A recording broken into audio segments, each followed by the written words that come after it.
Story 1. The Shadow in the Attic. In the sleepy suburb of Willow Creek, where the rhythm of life was dictated by the hum of lawnmowers and the glow of porch lights, 18-year-old Ethan Harper was a restless dreamer caught in the grip of teenage ennui. It was October 2010, and Willow Creek was a postcard of middle-class Americana. Neatly trimmed hedges, cul-de-sacs lined with colonial homes, and a community where secrets were buried beneath polite smiles. Ethan, with his tousled chestnut hair and a wardrobe of faded band tees, was a senior at Willow Creek High, navigating the purgatory of AP classes and college applications. His evenings were spent in the glow of his PlayStation, battling virtual foes, while family dinners were a rare ceasefire in the quiet war of adolescent rebellion. Yet beneath his sardonic exterior burned a fascination with the unknown, a hunger for the supernatural that flickered like a candle in the dark corners of his mind. It was on a rain-soaked Thursday evening, as thunder rumbled over the rooftops, that Ethan's world shifted. He was sprawled across the living room's shag carpet, sifting through a dusty shoebox of family photos, when his mother, Karen, a no-nonsense paralegal with a knack for organization, let slip a revelation that struck him like a thunderbolt. "That old Ouija board's probably still kicking around in the basement," she said, chopping onions for a stew, her tone as casual as if she'd mentioned a forgotten casserole dish. Ethan's head snapped up, a faded Polaroid of his 5th birthday forgotten in his hand. A Ouija board? In their house? Karen, wiping her hands on a dish towel, recounted how it was a relic from her college days, a kitschy party prop used during a drunken seance in her dorm, then tossed into storage with the detritus of her youth. To her, it was a footnote. To Ethan, it was a siren's call, a portal to the mysteries he'd only read about in dog-eared horror novels. Sleep was a distant dream that night. Ethan's bedroom, a converted attic with slanted ceilings and a skylight that framed the storm, felt claustrophobic, his thoughts spiraling with visions of ghostly whispers and spectral hands. He'd grown up on campfire tales and late-night creepypastas, but the idea of a Ouija board under his own roof was intoxicating, a tangible link to the otherworldly. By dawn, his mission was clear. He would unearth the board and test its power. Consequences be damned. Convincing Karen to help was like pulling teeth. The basement was a labyrinth of nostalgia and neglect. Boxes of vinyl records, a broken exercise bike, and a tangle of Christmas lights that hadn't seen a tree in years. Karen, armed with a flashlight and a litany of complaints, led the charge, her patience fraying as they navigated the cluttered closet beside the wheezing furnace. After an hour of digging, she unearthed a battered box, its edges frayed and its surface coated in a fine layer of dust. The word Ouija was emblazoned across the top, its gothic font flanked by an eerie illustration of hands guiding a planchette. Ethan's breath caught. The box felt heavy, almost alive, as if it pulsed with secrets too vast for its cardboard confines.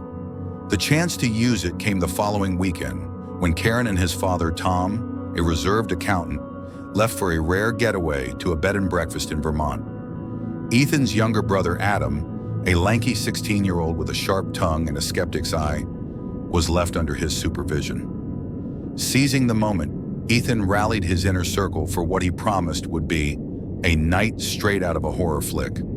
Liam, a lanky senior with a beat-up Mustang and a penchant for trouble, arrived with Jack, a wiry 17-year-old whose sarcasm masked a deep-seated unease with the unknown. The quartet gathered in Ethan's attic, the air thick with the scent of damp wood and the electric buzz of anticipation. They drew the curtains, plunging the room into shadow, and lit a single flashlight, its beam casting jagged patterns across the Ouija board spread out on the hardwood floor. Ethan, his heart hammering beneath his calm facade, took charge. "Is anyone there?" he asked, his fingers light on the planchette.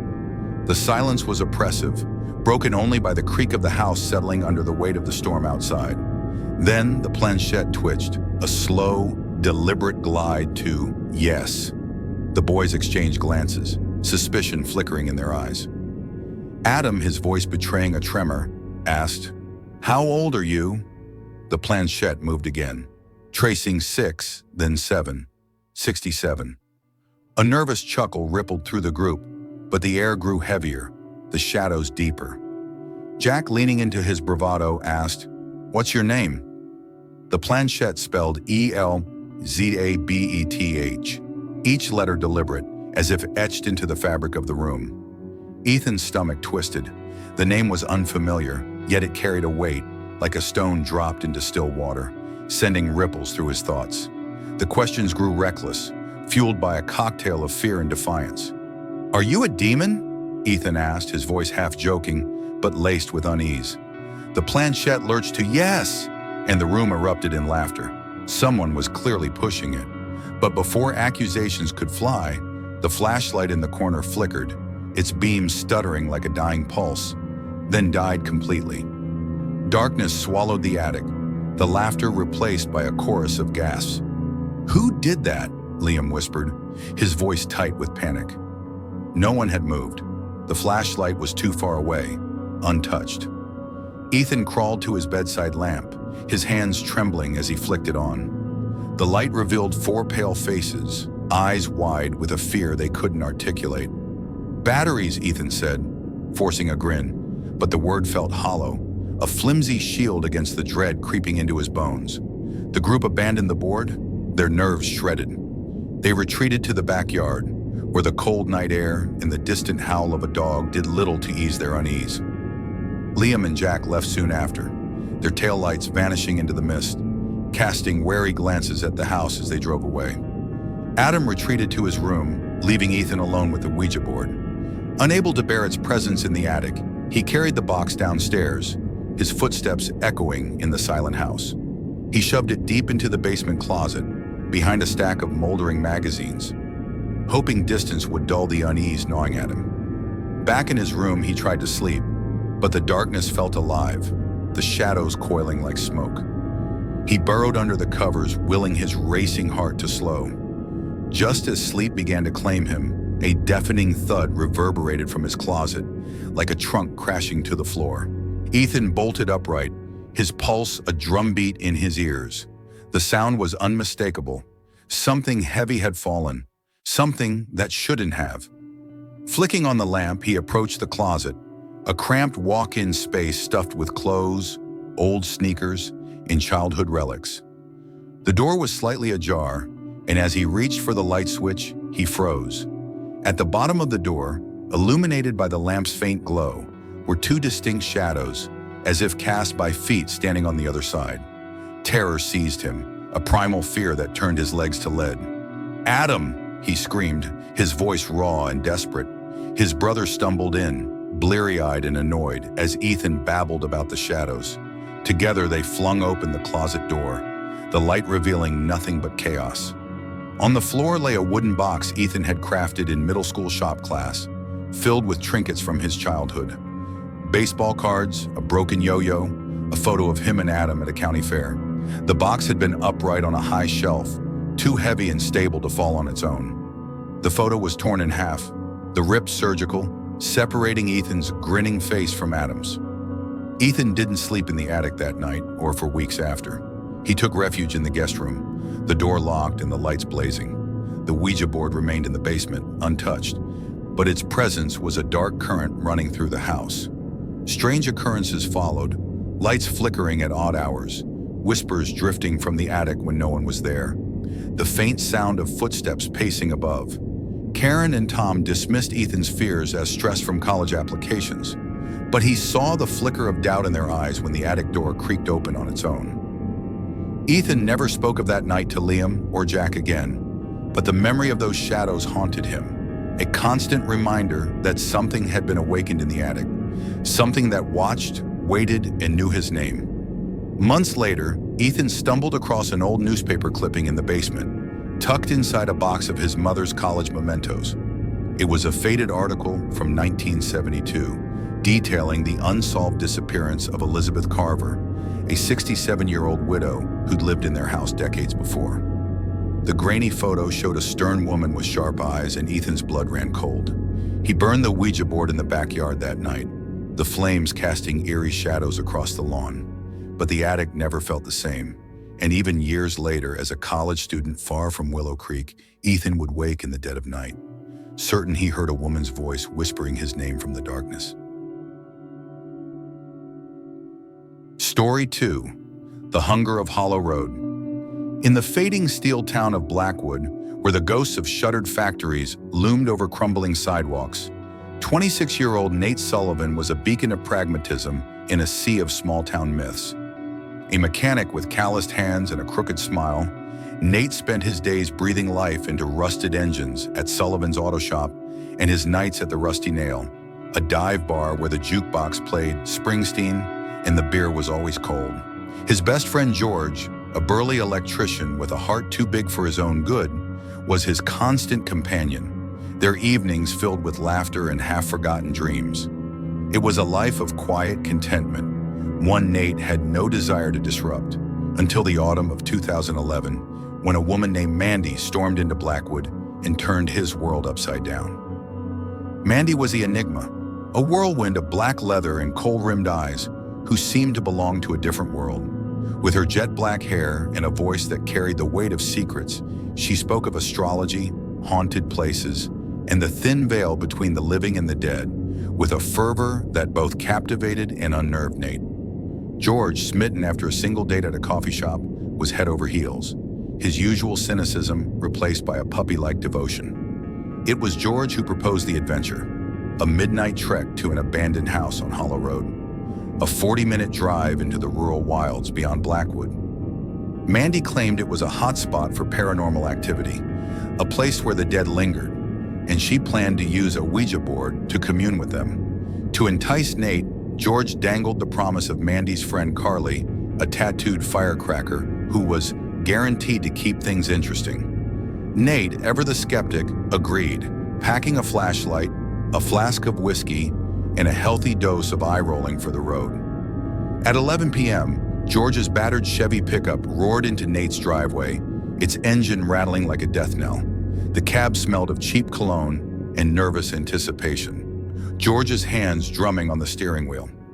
They drove to a deserted park on the edge of town, where Mandy and Carly waited beneath a flickering street lamp, their silhouettes sharp against the moonlit fog.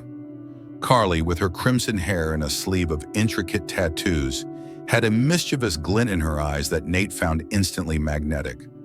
Mandy, carrying a heavy canvas duffel, exuded the confidence of a high priestess, her presence commanding silence.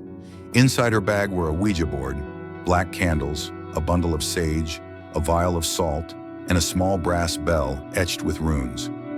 Nate stifled a laugh, but Carly's playful nudge and whispered, "Don't be a buzzkill," kept him in check. The drive to Hollow Road was a descent into another world.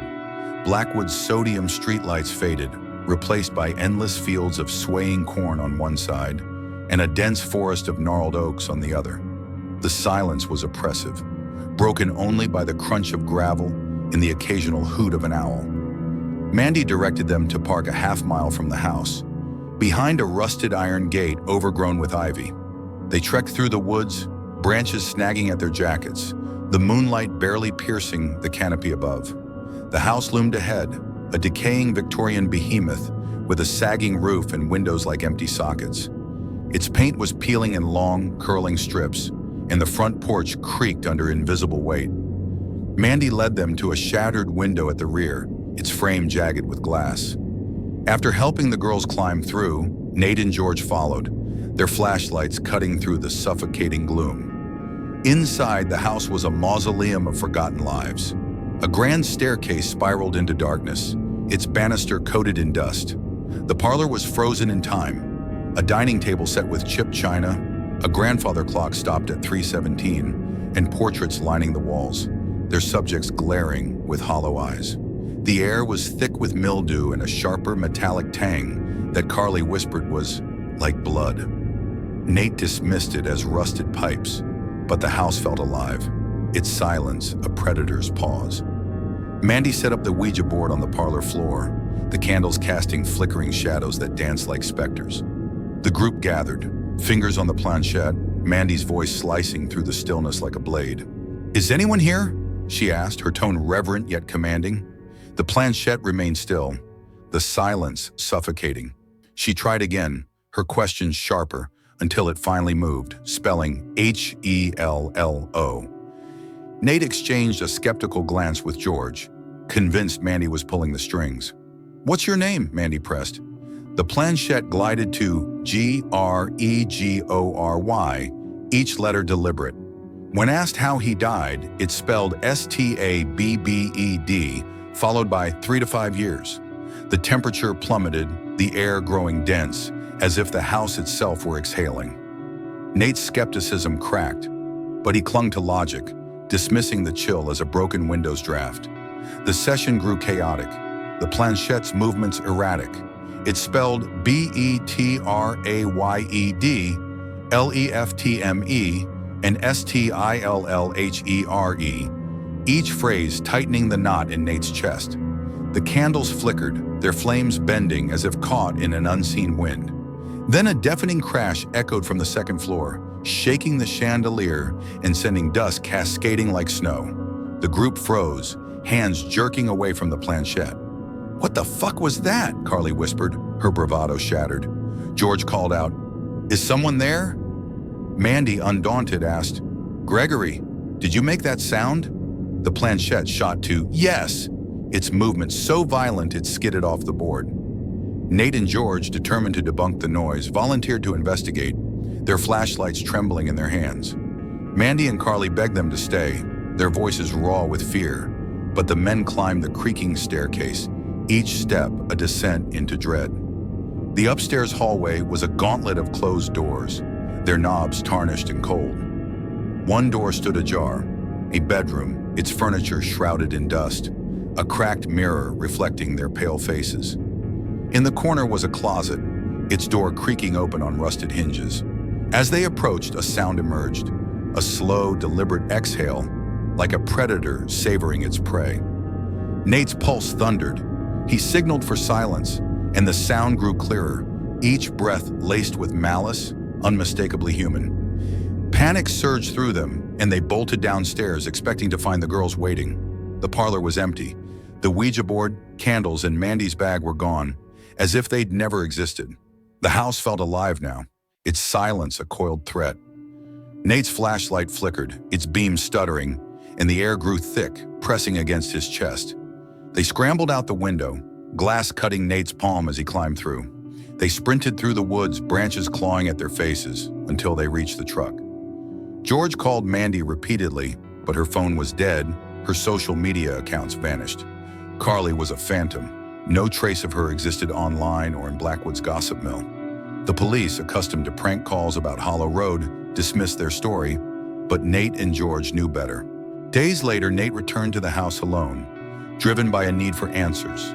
The parlor was untouched, but the air was heavier, the silence menacing. In the bedroom upstairs, he found a faded photograph tucked beneath the closet floorboards. A man with sharp features, his eyes cold, a knife in his hand. On the back in faded ink was a single word: Gregory. Nate burned the photo, but the house's hunger lingered in his dreams, a living entity that had tasted their fear and craved more. He never saw Mandy or Carly again, and Hollow Road became a place he avoided, its shadow stretching across Blackwood like a stain that would never fade. Story 3. The voice that never left. In the quaint town of Maplewood, where autumn painted the streets in fiery hues and the air carried the scent of wood smoke, 17-year-old Sophie Carter was a girl consumed by the allure of the unknown. A senior at Lincoln High in the fall of 2017, Sophie was a paradox. A straight-A student with a pixie cut and a wardrobe of thrift store flannel, yet a devotee of the macabre. Her nights spent binging horror podcasts, scouring paranormal forums, and annotating Stephen King novels with feverish notes. With Halloween approaching, her obsession turned to Ouija boards, fueled by Reddit threads about spectral voices, demonic possessions, and the thin line between curiosity and catastrophe.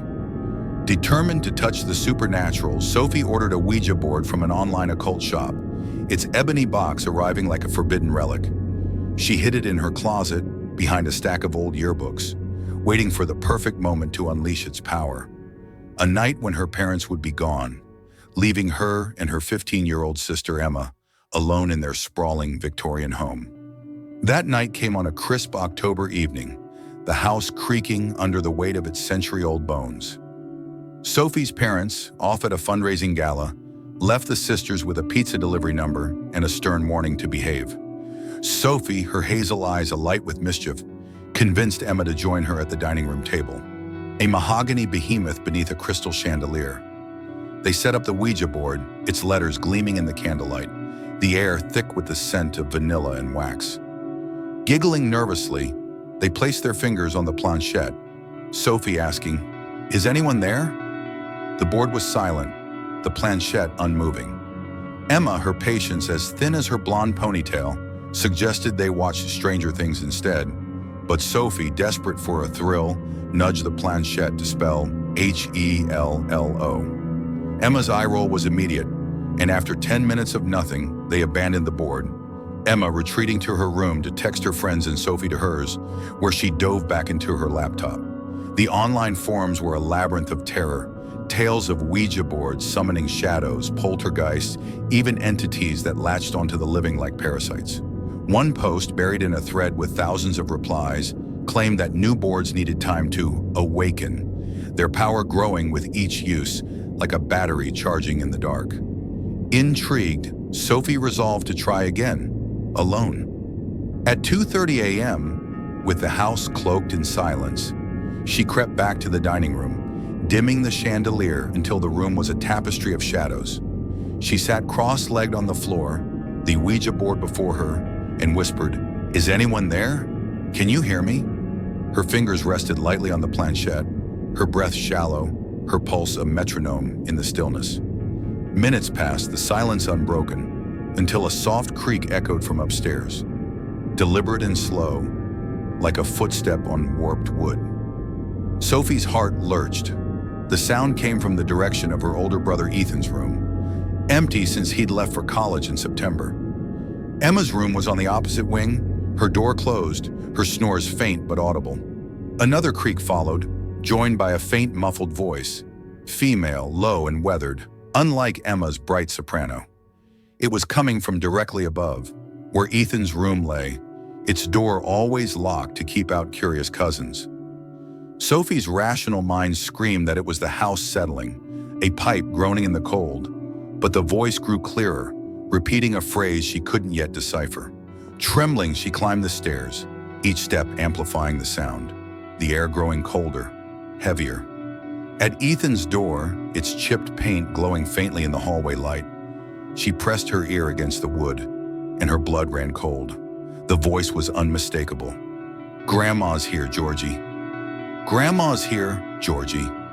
It was her grandmother, Margaret, who had died 4 years earlier, her voice as vivid as the summers Sophie had spent at her lakeside cottage, listening to her sing lullabies and call Ethan Georgie with a tenderness that lingered in Sophie's bones. Sophie's hand shook as she unlocked the door with the spare key hidden above the frame.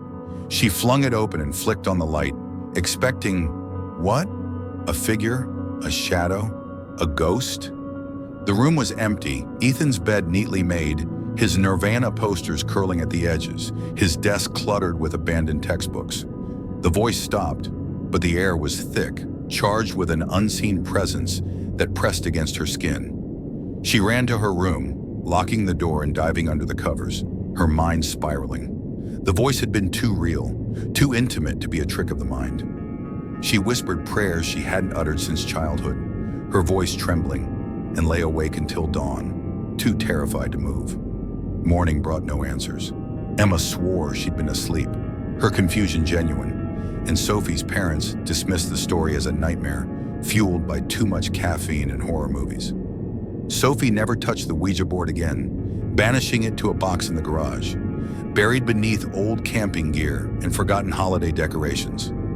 But the memory of that night clung to her like a second skin. For months, she avoided Ethan's room, taking the long way to the bathroom to bypass its door. Strange occurrences followed, objects vanishing only to reappear in odd places, whispers drifting from the vents, the faint scent of Margaret's lavender perfume in empty hallways. One night, Sophie found a photo of her grandmother tucked inside her journal, a snapshot she'd never seen before. Margaret's eyes staring directly at the camera, her smile sharp. Sophie burned the photo, but the voice returned in her dreams, calling Georgie with a desperation that chilled her soul. Years later, as a college student in a bustling city far from Maplewood, Sophie thought she'd left the terror behind. But on quiet nights, when the world was still, she'd wake to the sound of her grandmother's voice, faint but unmistakable, whispering Georgie in the dark. She began researching Maplewood's history, uncovering a forgotten detail. Margaret had lived in their house as a young mother, her own son, Sophie's father, born in the room that became Ethan's. The Ouija board was gone, but its echo lingered, a bridge to a presence that refused to let go. Its voice a reminder that some bonds, even in death, could never be broken. Story 4. The Haunting of Prom Night. Emily Harper stood on the cusp of her senior year at Lincoln High, a bright 18-year-old with dreams of college and a future unburdened by the past. The spring of 2025 was alive with the buzz of prom preparations, classmates swapping Pinterest boards of dresses, boys debating whether to rent a classic tux or go bold with velvet. For Emily, though, prom was a double-edged sword. She had recently started dating Mark Thompson, a steady, kind-hearted boy whose warm hazel eyes made her feel safe. But the specter of her ex-boyfriend, Daryl, loomed over her like a storm cloud, threatening to steal the joy of what should have been a carefree milestone. Daryl had entered Emily's life 4 years earlier, when she was a vulnerable 14-year-old grappling with her parents' divorce and her own insecurities. At 18, he was a charismatic Army recruit with a disarming smile and a knack for making her feel seen. But the charm was a facade, masking a volatile temperament that unraveled as his life did. Discharged from the military for reasons he never disclosed, Daryl turned to hard drugs, heroin, meth, anything to numb his failures. His obsession with Emily grew into something sinister, a fixation that refused to let her go even after she ended things. He bombarded her with calls, showed up at her school, and once spray-painted her name across her family's garage door in jagged red letters. The harassment escalated to 3 attempted break-ins, each more brazen than the last, forcing Emily's family to flee their home for a new one across town. A restraining order was issued, but Daryl's presence lingered in her nightmares, a shadow she could never fully escape. As prom approached, Emily wrestled with a gnawing fear. She wanted to join her friends, to dance with Mark under twinkling lights and capture memories in Polaroids. But Daryl knew about prom. They'd once fantasized about attending together, back when she mistook his intensity for love. What if he was watching? What if he showed up? Her friends, aware of her history, became her unofficial bodyguards, driving her home and scanning for unfamiliar cars. Mark, ever her anchor, spent late nights reassuring her. "I'll be with you every step of the way," he promised, his voice steady as he squeezed her hand. "He can't touch you anymore." His confidence, coupled with her longing to reclaim her life, persuaded her. She would go to prom, Daryl be damned. The night arrived, and Emily transformed into a vision in a silver gown that shimmered like moonlight on water. Her mother, tears in her eyes, adjusted the dress's delicate straps, whispering, "You're stronger than you know." Emily clung to those words as she joined Mark and their friends in a sleek black limousine, the group's laughter a fragile shield against her nerves. The Grandview Catering Hall, 30 minutes from town, was a spectacle of elegance. Crystal chandeliers cast golden glows across marble floors, and a live band filled the air with soulful melodies. Emily tried to lose herself in the moment, savoring the taste of herb-crusted salmon and swaying with Mark to a slow ballad. But her eyes darted to every corner, searching for a familiar silhouette. Was that man by the bar watching her? Did that shadow near the exit move? Her heart raced, her palms clammy, despite Mark's reassuring grip. To quell her paranoia, one of Mark's friends, a wiry kid named Jake, slipped her a tiny bottle of vodka, its label peeling at the edges. "It'll take the edge off," he whispered with a conspiratorial grin. In the bathroom, Emily downed it in one gulp, the burns searing her throat and sparking a reckless courage. By the time the group decided to head to the after-prom party at their friend Melissa's house, Emily felt lighter, her fears dulled by the alcohol's warm haze. But as they stepped outside the venue, her eyes locked onto a car parked across the lot. Its lights were off, its driver slumped low, a baseball cap obscuring their face. The car's stillness was unnatural, predatory, and Emily's gut twisted with dread. She didn't know what Daryl drove these days, but the figure's posture felt wrong. "Mark," she whispered, pointing. He followed her gaze, his jaw tightening. "It's probably nothing," he said, guiding her to their friend's SUV. But Emily's skin prickled, her instincts screaming that they were being watched.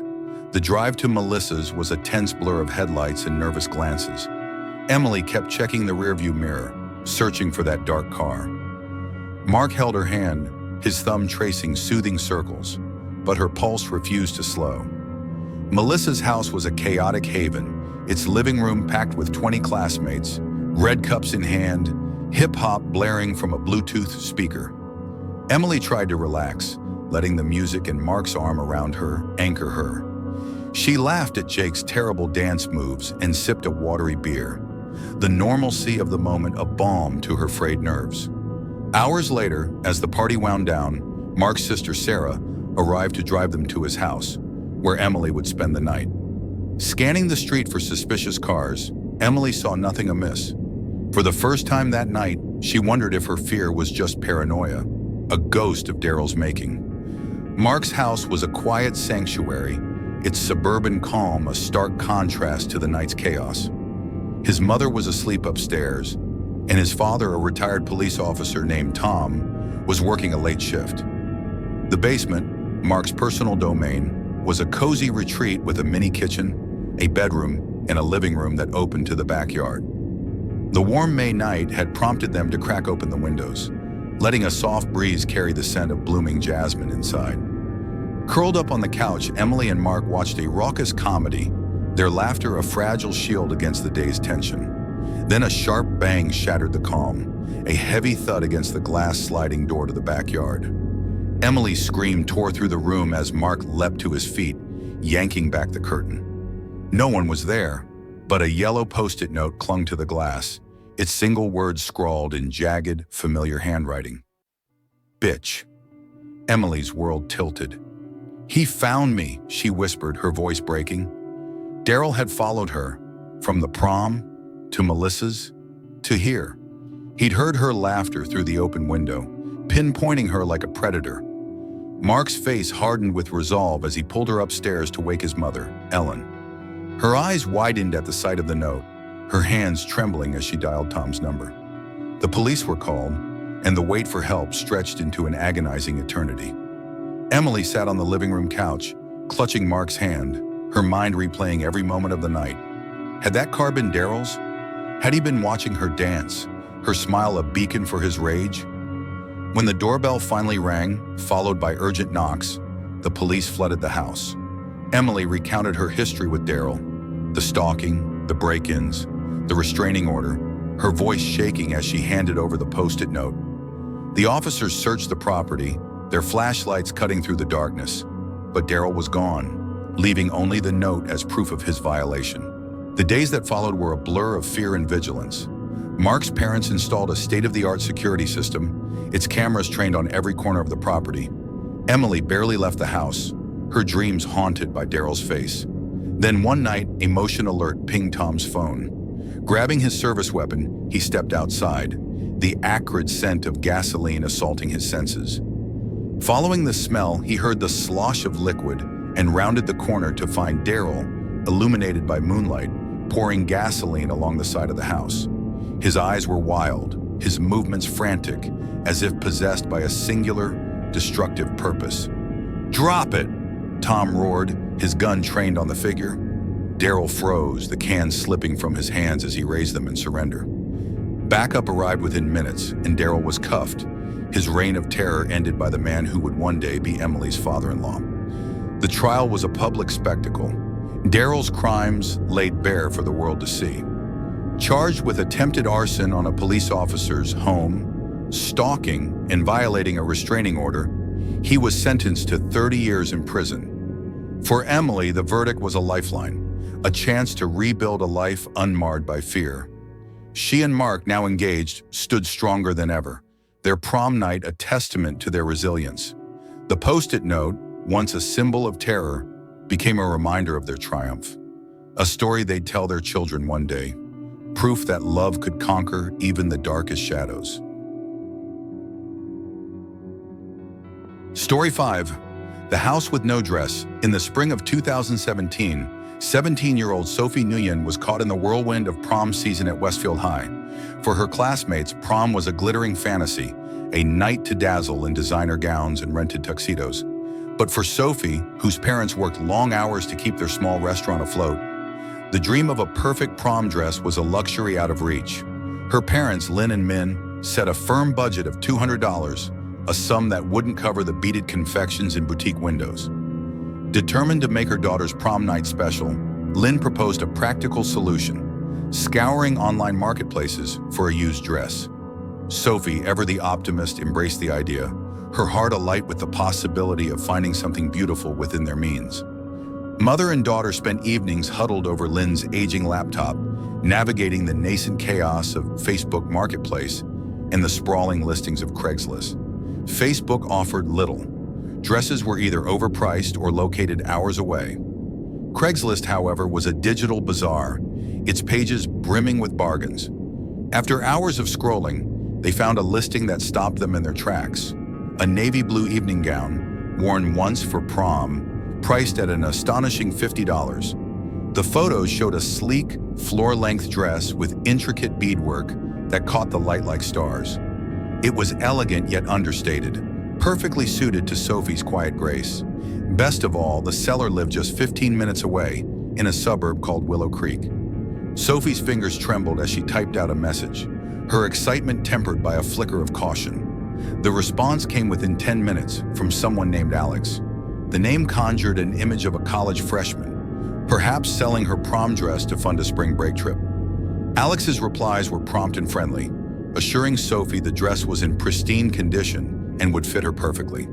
When Alex offered to deliver the dress to their home, Lynn's maternal instincts flared. "No one from Craigslist is coming to our house," she said, her voice firm. Sophie nodded, grateful for her mother's vigilance. They arranged to visit Alex's address that afternoon, with Lynn insisting on driving. As they pulled out of their driveway, Sophie clutched her phone, a lifeline to the outside world. The address led them to Willow Creek, a congested neighborhood where townhouses stood shoulder to shoulder, their beige facades blending into a monotonous row. The house at the end of a dead-end street was unremarkable, its lawn slightly overgrown, but Sophie noticed the blinds were drawn tight, sealing the interior from the midday sun. An uneasy prickle ran down her spine, but she dismissed it as nerves. Lynn parked and offered to come inside, her eyes searching Sophie's face for hesitation. "I'll be fine," Sophie said, forcing a smile. "I'll text if I need you." Lynn nodded, but her gaze lingered as Sophie approached the front door, her sneakers crunching on the gravel path. Sophie texted Alex to announce her arrival, then rang the doorbell, her heart thudding in her chest. The door swung open and Sophie's breath caught. Standing before her was not a young woman, but a man, middle-aged, perhaps in his 50s, with thinning gray hair and a smile that felt rehearsed, like an actor hitting his mark. His eyes, a watery blue, lingered on her face a moment too long. "You here for the dress?" he asked, his voice smooth but hollow, like wind through an empty tunnel. Sophie nodded, her throat dry. "Are you Alex?" she managed, and he confirmed with a curt nod. "You look just like my daughter," he added, his gaze unsettlingly intense. "Come inside."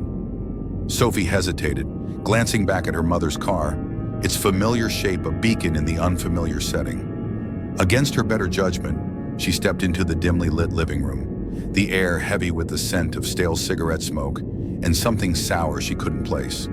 The space was cluttered, with a sagging couch, a coffee table strewn with empty beer cans, and a TV flickering silently in the corner. Alex gestured toward a hallway. "I'll grab the dress," he said, disappearing into the shadows. Alone, Sophie's unease grew. The house felt wrong, too quiet, too dark, like a stage set for something sinister. She pulled out her phone and texted Lynn, "Come to the front door." Now, before she could hit send, Alex's voice called from the hallway, sharp and insistent. "Come in here. You can try the dress on in front of the mirror." Sophie's stomach twisted, her instincts screaming at her to run. "Can you bring it out here?" she asked, her voice wavering. Alex's tone hardened. "No mirror in the living room. It's on the bed in the bedroom." Sophie's pulse raced as she backed toward the front door, her fingers tightening around her phone. "I'd just like to see it first," she insisted, her voice steadier than she felt. Alex emerged from the hallway, empty-handed, his expression unreadable. "It's in the bedroom," he repeated, his voice low and menacing. "Go look."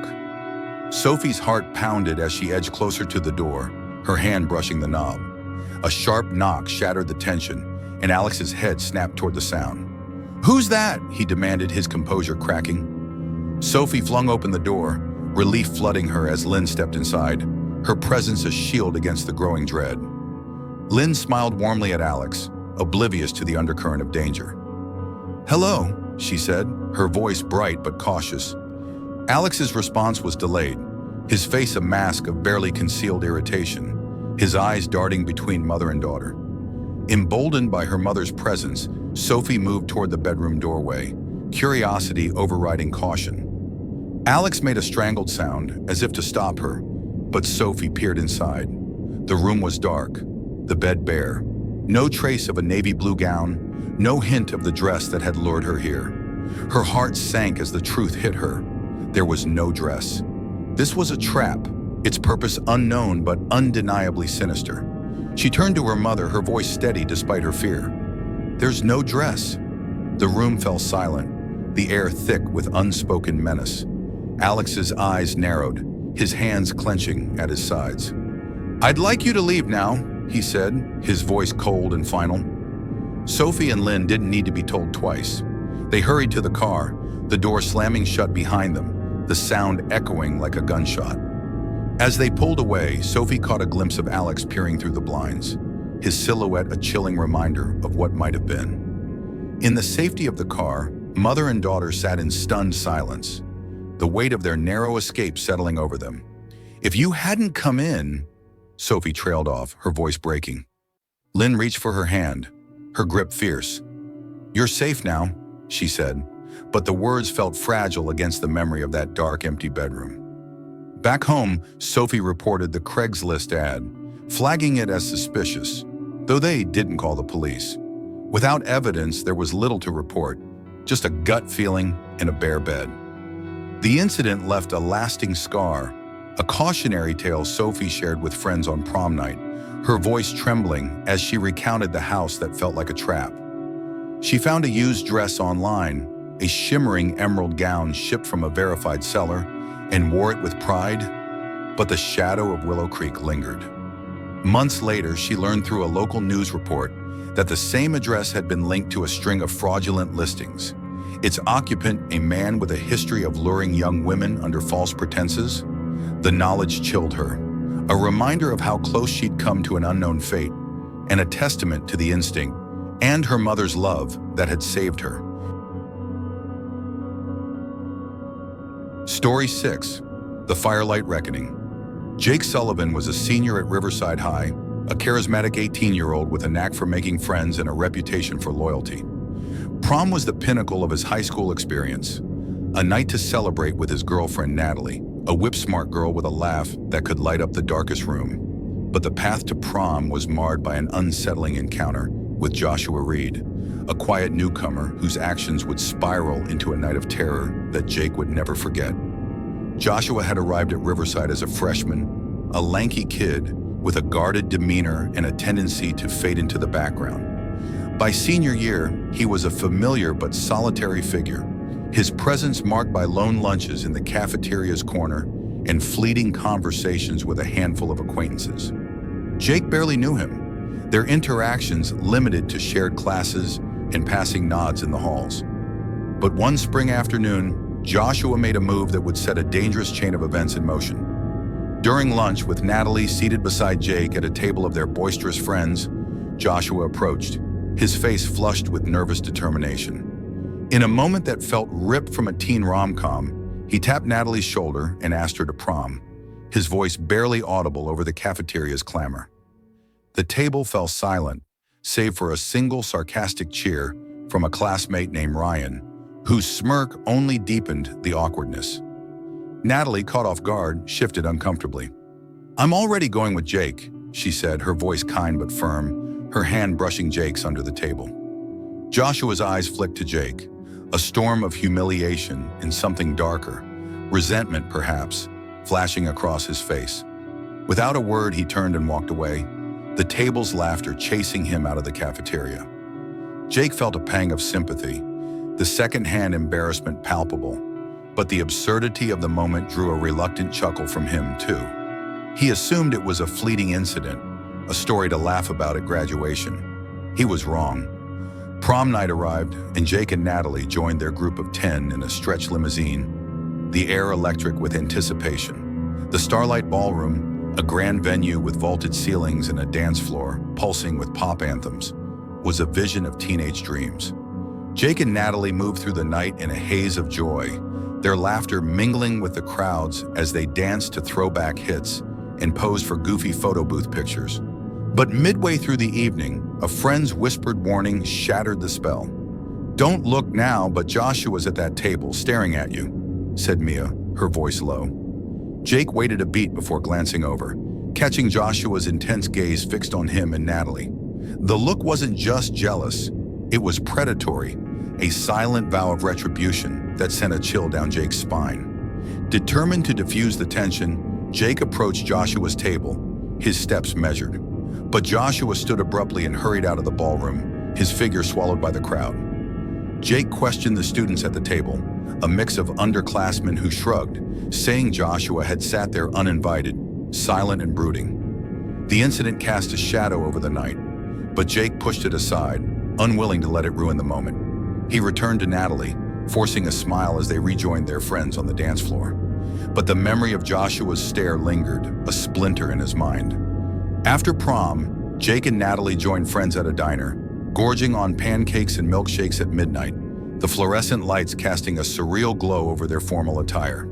From there, they headed to their friend Anthony's house for an after-party, a tradition among Riverside seniors. Anthony's backyard, bordered by a dense nature preserve, was the perfect setting for a fire pit gathering. The flames crackled, casting flickering shadows as a Bluetooth speaker played soft indie tunes. The group, now 6, circled the fire, passing around drinks and swapping stories, the night settling into a comfortable rhythm. As the hours ticked by, one couple left, leaving Jake, Natalie, Anthony, and his date, Sarah. The conversation turned to plans for summer, but Anthony's voice faltered mid-sentence, his eyes fixed on the woods beyond the firelight. "There's something out there," he said, his voice barely above a whisper. The group turned, scanning the darkness, their laughter fading. They stared into the trees, the rustle of leaves amplifying their unease, but saw nothing. Anthony shook his head, chuckling nervously. "Probably just a deer," he said. But the tension lingered, an unspoken agreement that something felt off. Minutes later, Anthony stopped speaking abruptly, his face paling. Jake followed his gaze and saw a figure emerging from the woods, dressed in a tuxedo, his steps deliberate. As the figure stepped into the firelight, Jake's stomach dropped. It was Joshua, his eyes red-rimmed and wild, a small hatchet gleaming in his hand. His face was a mask of anguish and rage, tears streaking his cheeks as he barked, "Don't get up!" The group froze, the air thick with fear, the fire's warmth no match for the chill of his presence. Joshua's voice trembled as he launched into a tirade, the hatchet swaying in his grip. He spoke of the lunchroom incident, how the laughter had crushed him, convincing him the entire school was mocking him. "You laughed at me," he spat, his gaze locked on Jake. "You and her." Natalie shrank back, her hand gripping Jake's, her breath shallow. Jake tried to reason with him, his voice calm despite his racing heart. "It didn't spread, man. No one's talking about it," he said. But Joshua's screams drowned him out, the hatchet rising with each outburst. "Shut up!" he bellowed, his voice cracking with desperation. As Joshua turned his attention to Natalie, ranting about her beauty and his imagined betrayals, scenarios that existed only in his tormented mind, Anthony discreetly pulled out his phone. His fingers moved swiftly, texting his father. "Bring the gun to the backyard. We're in danger." The seconds stretched into eternity, The fire's crackle, the only sound as Joshua's voice grew more unhinged. He spoke of isolation, of feeling invisible, his words a raw confession of pain warped into rage. Jake's mind raced, searching for a way to de-escalate, but the hatchet's glint kept him rooted. The back door flew open, and Anthony's father, Mike, appeared, a handgun in his grip. "What's going on?" he shouted, his voice cutting through the night. Joshua froze, the hatchet trembling in his hand, his eyes darting between Mike and the group. In a split-second decision, he dropped the weapon and bolted into the woods, the darkness swallowing him. Mike rushed to the group, his gun still raised, as the four teens stammered out the story, their voices overlapping in panic. "He came out of nowhere," Natalie said, her voice breaking. "He had an axe." Mike called the police, instructing the group to leave the hatchet untouched, its fingerprints a crucial piece of evidence. The authorities arrived, their flashlights sweeping the backyard as they collected the weapon and took statements. Days later, Joshua was arrested, his fingerprints matching those on the hatchet. Charged with menacing in the second degree, he faced legal consequences, though Jake and his friends initially hesitated to press charges, torn by pity for the troubled boy. But the law took its course, and Joshua's fate was sealed. In the weeks that followed, Jake wrestled with guilt and relief. He found Joshua on Facebook and sent a message, not out of anger, but understanding, hoping to bridge the gap between them. "I'm sorry for how things went down," he wrote. "I hope you find peace." Joshua read it but never replied. The last time Jake saw him was in the school hallway, a fleeting glimpse of a boy who seemed to carry the weight of his own demons. Prom night, once a symbol of celebration, became a story of survival, a reminder that even in the brightest moments, darkness could lurk just beyond the firelight.